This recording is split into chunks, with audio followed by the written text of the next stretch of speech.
Okay, well we're here outside the Houses of Parliament and I'm joined by Brian Monroe, who's an RMT Executive Committee member. Brian, what are we doing here today? Well, John McDonnell MP's managed to secure a debate in Parliament to discuss these whole austerity measures facing Transport for London and London Underground. The Tories in Parliament and in the Greater London Authority, fully supported by the Mayor Boris Johnson, are coming for the London Underground. In the same way that they've been forcing through austerity measures in the health service, the welfare state and so on, they've now aimed their targets at the Tube. So it's fantastic we've got the MPs raising these issues in Parliament, because this is not only an attack on Tube workers, what they're trying to force through, it's also an attack on the people who use London's Tube. Okay, I'm joined now by John Leach, who's the London Regional Organiser for the RMT. John, why is it important that we fight these proposed cuts on the Underground? Well, it's important we fight them as a union because of the obvious impact it will have on our members. 1,000 jobs to go to begin with. This is the thin tip of the iceberg.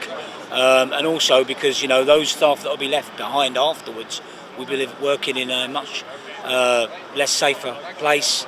The new job structure they've indicated at the moment is one where it will be based on patronage, and it won't be fit for purpose. So we have to resist these job cuts, booking office closures, lock, stock and barrel.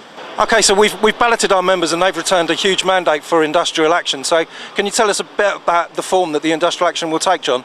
The industrial action's been called for the 4th, 5th and 6th of February, which is a Tuesday, Wednesday, Thursday, the same days the following week, starting at 12 noon, all grades to walk off the job, apart from train driving grades who are to not report for duty. We've also called some revenue strikes on the 7th, 10th and 14th. And these are non-revenue days, really. People aren't taking strike action as such. They're to not carry out their revenue duties. That's the station staff, all grades who work on stations, and similar TfL grades.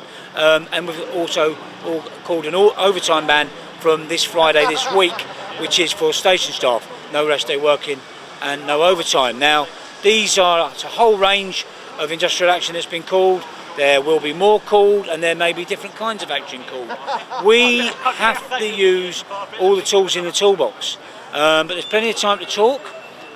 This action, although the overtime ban has already started, isn't due to start for another 3 weeks, so we want the employer to respond to that. But make sure this action will be solidly supported on all counts. Our members are very angry. They voted overwhelmingly, 77% of them, in favour of this action, and we're in it for keeps. Thank you very much, John. Thanks for your time.